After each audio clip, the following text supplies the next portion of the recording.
This episode is brought to you by Indeed. When your computer breaks, you don't wait for it to magically start working again.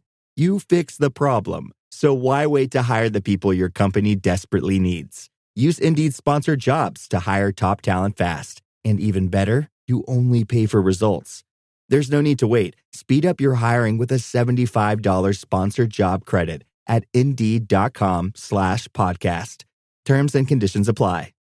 I can say to my new Samsung Galaxy S25 Ultra, hey, find a keto-friendly restaurant nearby and text it to Beth and Steve. And it does without me lifting a finger, so I can get in more squats anywhere I can. 1, 2, 3. Will that be cash or credit? Credit. 4. Galaxy S25 Ultra, the AI companion that does the heavy lifting so you can do you. Get yours at Samsung.com. Compatible with select apps. Requires Google Gemini account. Results may vary based on input. Check responses for accuracy. The first time I auditioned for it, okay, like, wonderful, did it. Like, it was a big audition. I was very tired. Then we had a callback, so I had to do the scenes again. And, like, one of the scenes is, like, bawling your eyes out. Because Dad's about to be, like, shot. Like, my Lord. Yes. And then I had another round of auditions with, like, director notes. So it was, like, this very intense audition that I did so many rounds. It felt like I did so many rounds of callbacks that by the end I was so exhausted because the scenes were just so intense.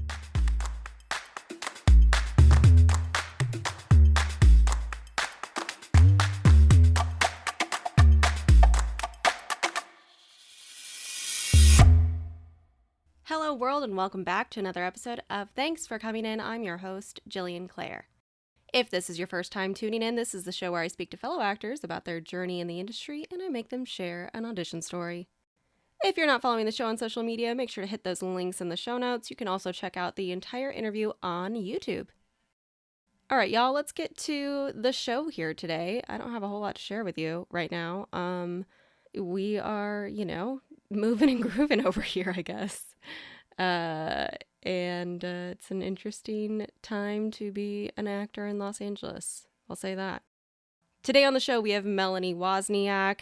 She is an awesome actress from Australia. And we talk about her show, Itch, and her new film, A Girl Like Him, and her back and forth between Perth and Los Angeles. So here's my conversation with Melanie.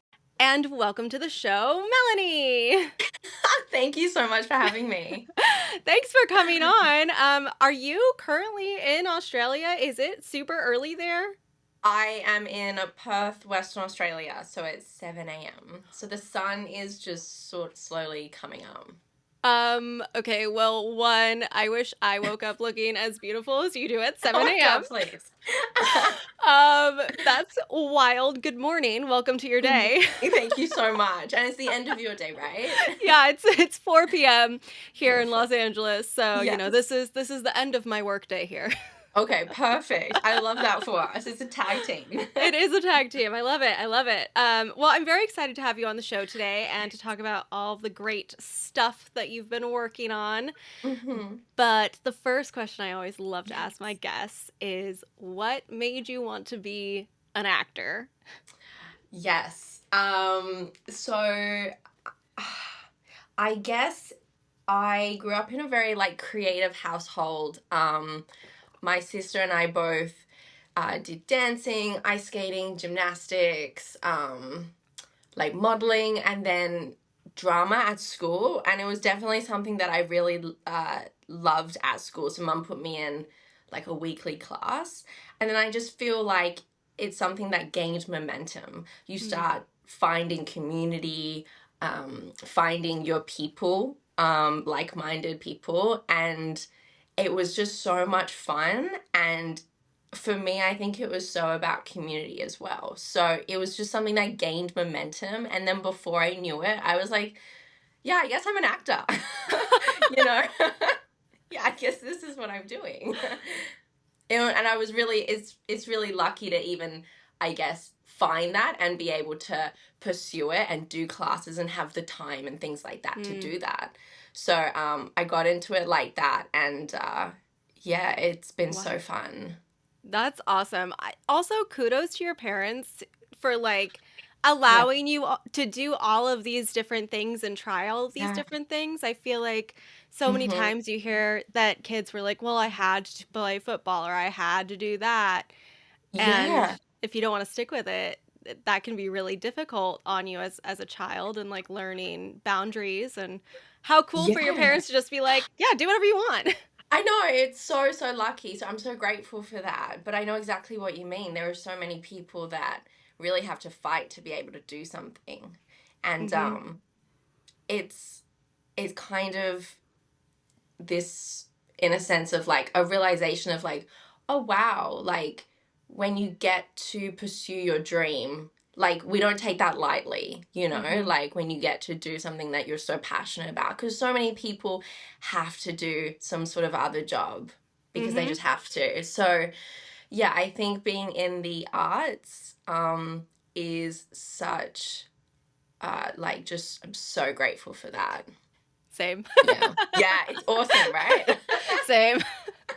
Yes. It's like I could do other things, but I don't want to, you Yeah. know? I just don't want I to. just don't Yeah. I don't want to do Yeah. that.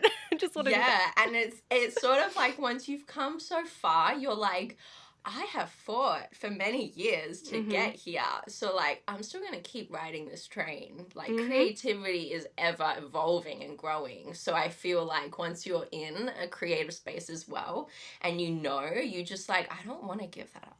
Yeah, no. Yeah. It's an addicting career in my opinion Yes. because it's like there is no, oh, I've reached the top. I've done it, you know? Because when Yes. you're an actor, there's so many different characters, there's so many different roles, Yeah. there's so many different things to do all the time. Yes, 100%. And once you feel like you've kind of played a certain aspect of characters and things like that, then you as a person move through and change and have new experiences, like Mhm. whether you become a mother or whatever, and then you're like, wow, there's a whole new doors of things that I want to explore in Yep. characters. Yeah. Yeah. It's so wild. It's great though. We love it. Yes. I love uh that. okay, so tell me about how you made the transition into being a professional actor. Did you go to Yeah. college? What was your journey? Yeah. Yeah. I didn't go to college for it. I went to college, I studied fashion design. Fun. Um, yeah, so fun and felt so random of me. It was so fun. And then after that, I think it was like I was still doing the weekly acting classes. Mm. And at the time I was auditioning a bit more. And obviously coming from Australia, you kind of feel like this itch to go to LA. So then once I finished my fashion degree, I went over to LA for pilot season, and I did Oh that yeah. for like couple years, and had some auditions and like had some success here and there, and then realized I was loving it out there, and there's so many more opportunities than in Mhm. Perth, Western Australia. So I sort of made a bit more of the leap to go over to LA, and sort of stayed there more for the year. So I did that back and forth for like 5 years. Woo.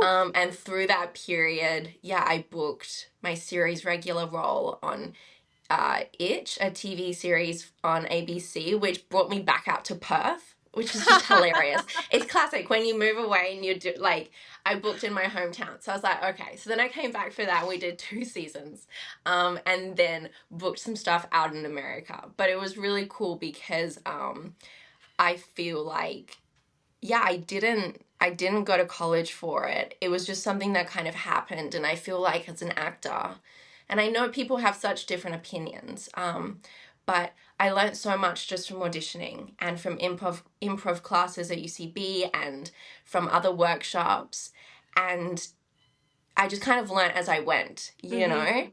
Yeah. Yeah. Yeah, I mean, it's my personal opinion that you shouldn't go to college for acting, that you should go to college for something else because Yeah. being an actor is about being able to be all these different people. And if all you know is acting, then Mhm. you're kind of just limiting your own ability to be an actor. Um, Right. And I it, sometimes feel like when people leave a certain school that they've been there for like 3 years or something, it can people leave and they get really in their minds, or then they become very technical. And of mm-hmm. course I know it works for some people. There are great actors we all know who have done some went through college and all that sort of stuff.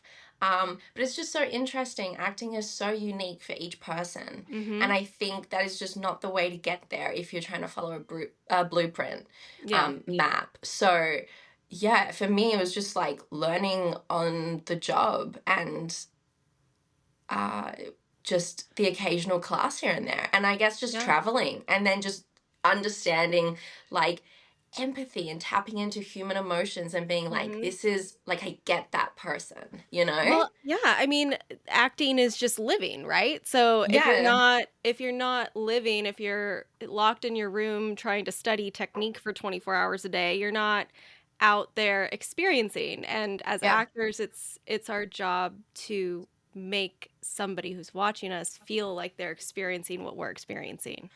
Yes, 100%. So I love that you brought up that you came out here for pilot season because I was just talking about how I feel like pilot season doesn't exist anymore No, it's because gone. of like streamers and everything, and Yeah. it's just not here anymore. Like when Yeah. I first entered the industry, we came Yeah. down to LA from Washington State for Oh, pilot cool. season when I was, like 8 years old. And so it's Right. just people don't have that experience anymore. And I think it's so No. wild because it really was the way that you entered LA, Mhm. at least as an actor. Yes. It's how people got to know you. 100%. And if you got in the room for a pilot audition, I mean, the world is over. You're like, yeah, oh my God, I am in the door I, kind of I did thing. it. I have Yeah. finally been seen. Um, But yeah, pilot season it was such a bizarre like 3 4 months. It's mhm. just, yeah, it's I feel like the industry has really shifted in that sense. And again, like now it's like you don't need to be in LA No, no, you to don't. book anything. So it's kind of it really opened these doors in a different way of being like, wow, I could be based anywhere now. Whereas Hmm. before it was so like, well, if you're not in the room for the audition with Disney or whatever, then you're not going to get the audition. Yeah. Or Yeah. just even like, I mean, before pre-COVID, even if you Right. lived in a different area and you were auditioning for something that was filming in LA and they're like LA locals only, like I just feel like that's all kind of slowly going away. At Yes. least for like lead characters, probably not as much for, guest stars and co-stars because That's those true. locals are very big and most That's places true. have a very large pool of talent to pull from for those roles, but Yeah. it's interesting to have watched the industry change in the past Yeah. 5 years. Yeah. Absolutely. Absolutely. It is so different. It's so different. So, but so you book Itch, right? And you go Yes. back to Perth. Yes. On what planet does that happen? I know. It's like it was literally filming like in suburbs where I was living. I was like, this is just insane. It's just so funny because I feel like in life, the moment you're like, okay, I'm going here or I'm putting my mindset over here, something occurs and you're just like, well, if I stayed there, I never would have gotten that. It's just so funny. It's like this energy Mm-hmm. thing. Yeah. So I booked it from LA and just flew back. That's honestly so amazing. Like you're just like, Yeah. "Oh guys, I know everything. Do you need help with anything down here? I have all of the contacts. I'm from Yeah. here." Yeah. It's so funny. So that was really cool. It was nice to film something at home as well. Yeah. That's that was a rare one because a lot of things film like Melbourne, Sydney side. So it's something to come to Perth was really nice. And I mean, this was your first experience as a series regular, and that is Right. a daunting task to take on for the first Yeah. time. Yeah. So it must have been nice to be able to be around your friends and family and have that support. That's true. Yes, absolutely. Because yeah, there is, yeah, something like that. Yeah, you're on set a lot and it requires a lot. And I think also just the sometimes the pressure of actors that we put on ourselves, you're like, oh, okay, of course you want to do a really good job, but it can be like that daunting factor of like, oh, what did I do to deserve this? Like, it's a great role, how it's Yeah. funny, everyone goes through it. So to have that experience back home was really nice. Was it set in Perth, or did they just say, like, we're going to film in Perth? Um, it was to be set in Australia. So Okay. the book was written by Simon Mayo, Hmm. and it was an English-based story. So Okay. like London area, countryside, and then they adapted it for Australian landscapes. That's amazing. I love it. Yeah, so good. I love that the universe was just like, oh, you're so cute. You're going to leave Perth? No, you're not. We're Yeah, I bringing you know. back. We're bringing Absolutely it. not. They're like, Yes. no. I, We're going to take a quick commercial break and then we'll be right back. There are many ways to entice a potential new customer with flashy branding and calculated marketing strategies. But at the end of the day, the success of a business comes down to the ability to close the sale. And for businesses like Thrive Cosmetics, Allbirds, or Skims, it's what goes on behind the scenes, making selling, and for shoppers, buying, simple that makes the difference. For them and for millions of businesses, that difference is made with Shopify. Businesses that want to grow with Shopify. Because if your goal is growth, your commerce platform better be ready to sell wherever your customers are scrolling or strolling. And Shopify will make sure you're ready. On the web, in your store, in their feed, and everywhere in between. Nobody does selling better than Shopify. And with Shop Pay, they boost conversions up to 50%, meaning way less carts going abandoned and way more sales going. It's no wonder Shopify is home of the #1 checkout on the planet. Upgrade your business and get the same checkout Allbirds uses. Sign up for your $1 per month trial period at shopify.com/realm, all lowercase. Go to shopify.com/realm to upgrade your selling today. That's shopify.com/realm.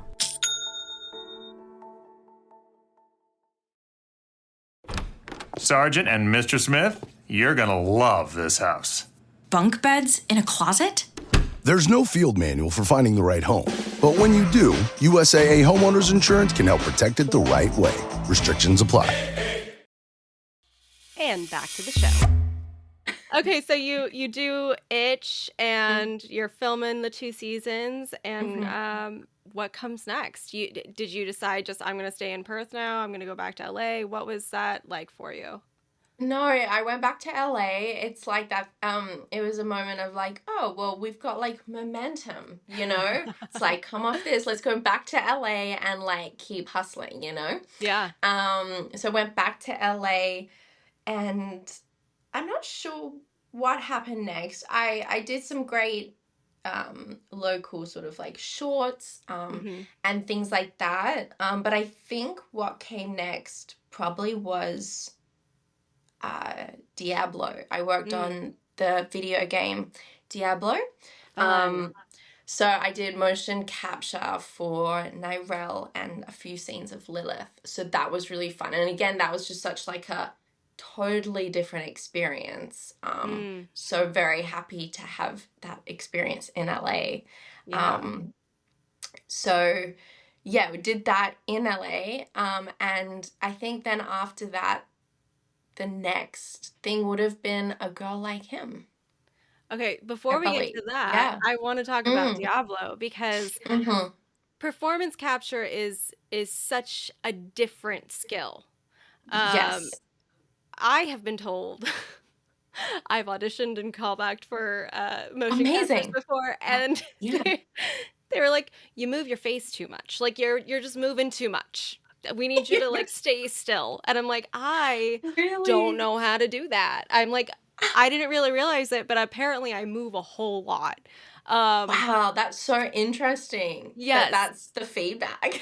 that was the feedback I got, which I found to be, like, honestly, kind of great. I was like, honestly, that's, like, Yeah. some of the coolest feedback I've ever gotten. They're like, you're great, but you move too much. I'm like, okay. Yeah. Uh, that's fine. I can take that.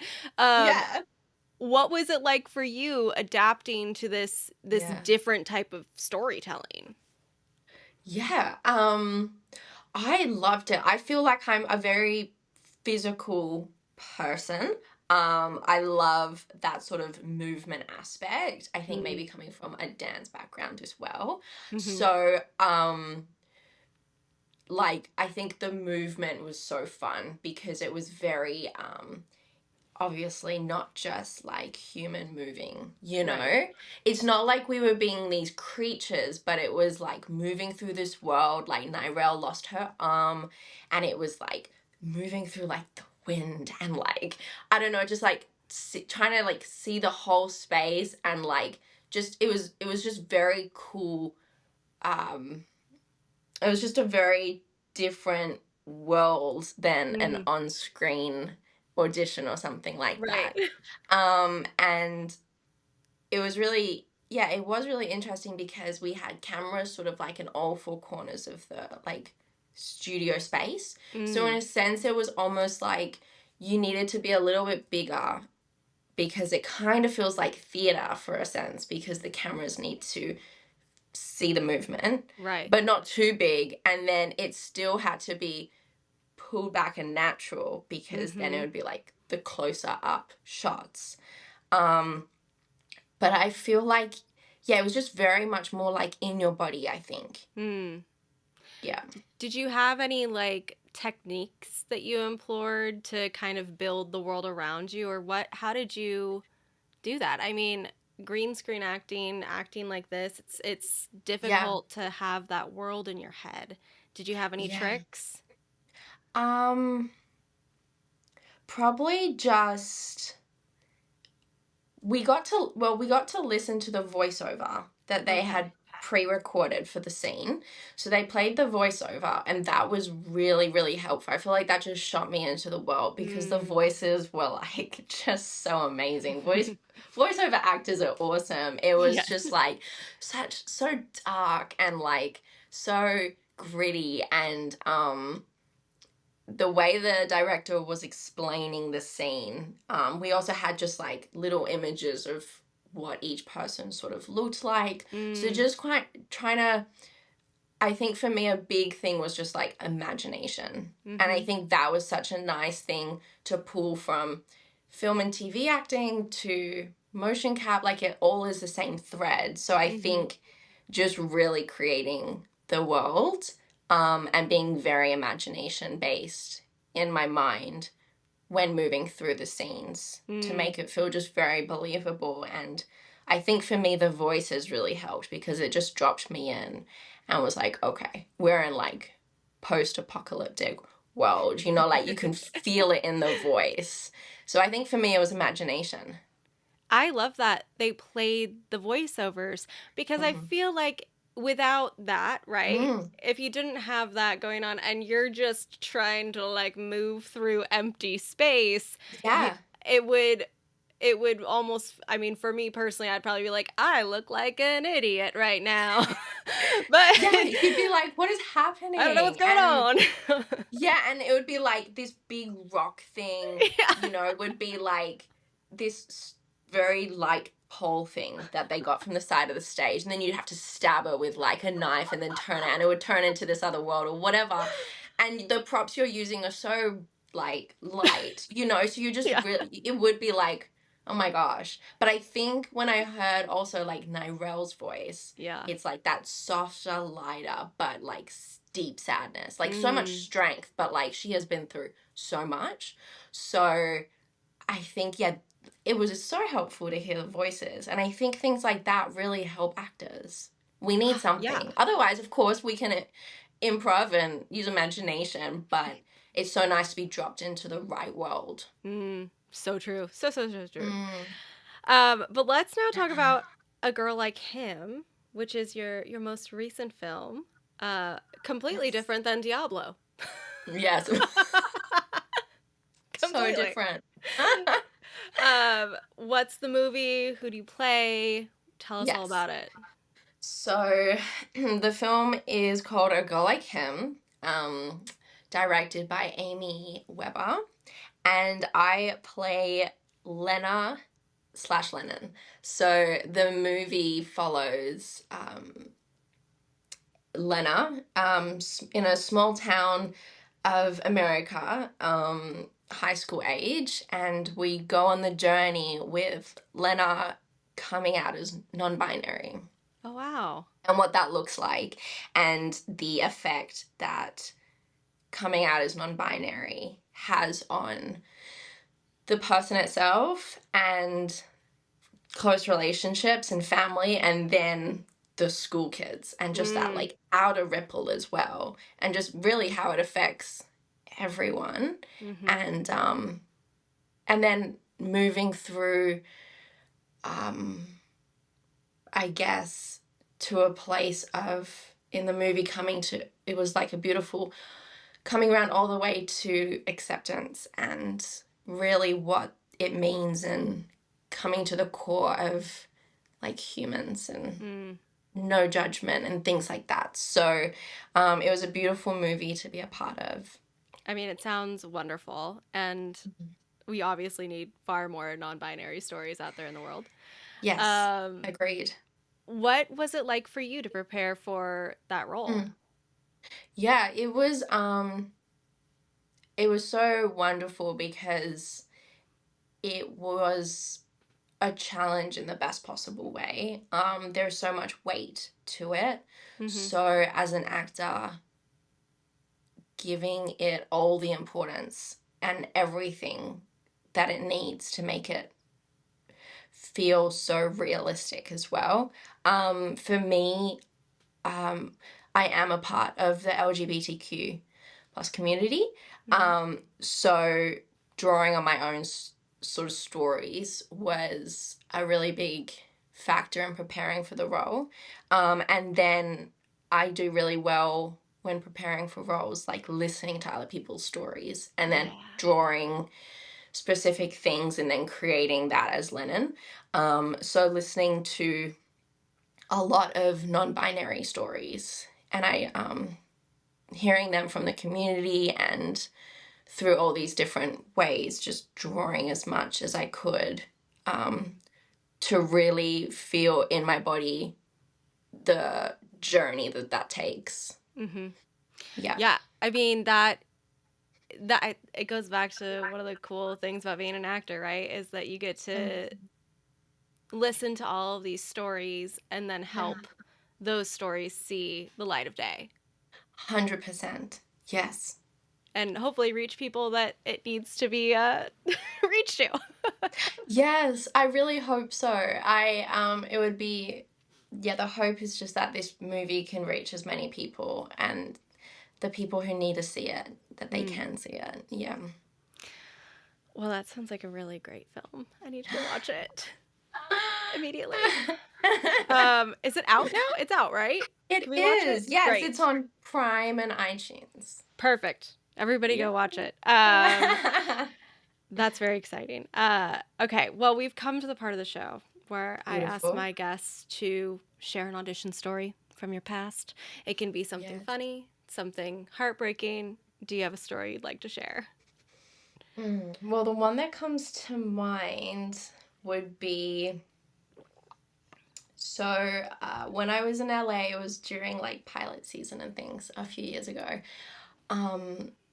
I auditioned for this film, and it was basically majority of the film, this character is in an elevator and they're trying to reach their dad. It was like a very intense film, and the dad was being like captured or something. Oh boy. And the character was in the elevator trying to get to him, and I think the elevator breaks pretty much. So then a lot of the film is set with her talking through the CCTV camera. Oh my Lord. To the dad. Like, it was very, very intense. And then the elevator would go up and then drop and like this kind of stuff. And as an actor, Terrifying. the first time I auditioned for it, okay, like wonderful, did it. Like it was a big audition. I was very tired. Then we had a callback. So I had to do the scenes again.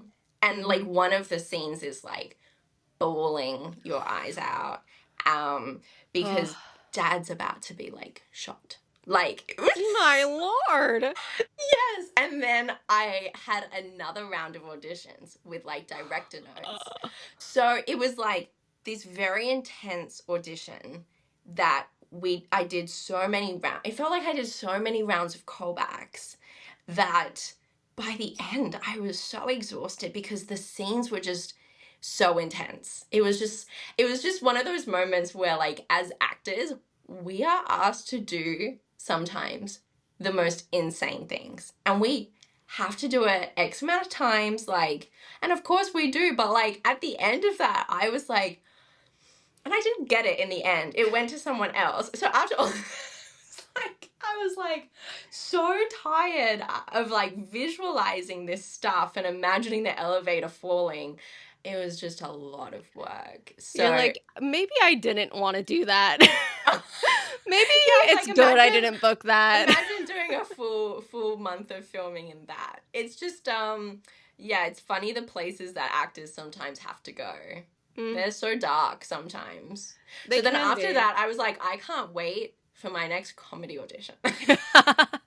You're like, please let me be funny because I don't want to do that. I want to be funny now. Yeah. No, it's true. Like especially when they're in-person auditions to get to that emotional place. Yeah. It's one, difficult, but two, it's so draining. Yeah. It's so draining to just sob for X amount of minutes, and then they're like, can you do it again but with this a little bit, and you're like, yes. And then I just turn around really quick. Great, thank you. Give me a second. I need to get there again. I know. And then whilst you're in the midst of auditions as well, of course you have these other sad ones coming through. Yeah. You're like, oh my goodness. You're like, I can't cry anymore. I don't have any left. Has that ever happened to you? Has that ever like been a thing? Because I know that for me, if it's been like a week of just straight like crying auditions, I'm like, they're gone, guys. I can't do anymore right now. 100%. So then I just turned to them like, well, can she be angry during this? Like, what other emotion could I use? Like, could she yell? What can replace that? Yeah, what can replace Does she sobbing? mask her sadness? I think she does. Yes, exactly. Oh my God, I love it. That's a great story. I love that. So what's next for you? What are you working on? What are you doing? Yes, so just I have some exciting things coming up that I can't share, but yeah, I'm back in Perth, Australia at the moment, and just getting some really exciting projects and auditions come through. So yeah, I'm excited for what's to come. And have you ever thought of going on the other side of the camera? Have you ever wanted to explore producing and directing or writing? I think I would love directing, but it's not something that I've bit my teeth into yet. So that's the future. Yeah, that would be awesome. Yes, I love that. Great. Well, how can people follow you to stay on top of all the fun things you're doing? Yes. You can follow me on Instagram at Mel Woz, so MELWOZ. Mel Woz. Love it. Well, thank you so much for coming on the show. It was so nice meeting you. Of course. Thank you so much for having me. Oh my God, yay. Thank you so much. It's been so fun. Thanks again to Melanie for hanging out with me today. Make sure to check out A Girl Like Him out on streaming services now. And as always, thanks for coming in.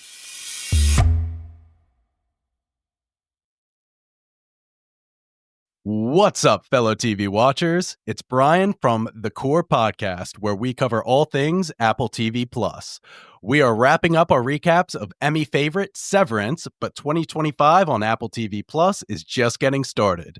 In April and May, The Core is recapping Seth Rogen's new Hollywood satire, The Studio, and Jon Hamm's dark comedy, Your Friends and Neighbors. We'll also be recapping the first 2 seasons of Apple's sci-fi thriller, Foundation, heading into the 3rd season of that later this year. Search for The Core, all things Apple TV Plus, on Apple Podcasts, Spotify, and YouTube. Hi, this is Rob Benedict. And I am Richard Spate. We were both on a little show you might know called Supernatural. It had a pretty good run, 15 seasons, 327 episodes. And though we have seen, of course, every episode many times, we figured, hey, now that we're wrapped, let's watch it all again. And we can't do that alone. So we're inviting the cast and crew that made the show along for the ride. We've got writers, producers, composers, directors, and we'll of course have some actors on as well, including some certain guys that played some certain pretty iconic brothers. It was kind of a little bit of a left field choice in the best way possible. The note from Kripke was, he's great, we love him, but we're looking for like a really intelligent Duchovny type. With 15 seasons to explore, it's going to be the road trip of several lifetimes. So please join us and subscribe to Supernatural then and now. I'm Amy Nicholson, the film critic for the LA Times. And I'm Paul Scheer, an actor, writer, and director. You might know me from The League, Veep, or my non-eligible for Academy Award role in Twisters. We love movies, and we come at them from different perspectives. Yeah, like Amy thinks that, Joe Pesci was miscast in Goodfellas, and I don't. He's too old. Let's not forget that Paul thinks that Dune 2 is overrated. It is. Anyway, despite this, we come together to host Unspooled, a podcast where we talk about good movies, critical hits, fan favorites, must-sees, and in case you missed them. We're talking Parasite to Home Alone. From Grease to The Dark Knight. We've done deep dives on popcorn flicks. We've talked about why Independence Day deserves a second look. And we've talked about horror movies, some that you've never even heard of, like Ganja and Hess. So if you love movies like we do, come along on our cinematic adventure. Listen to Unspooled wherever you get your podcasts. And don't forget to hit the follow button.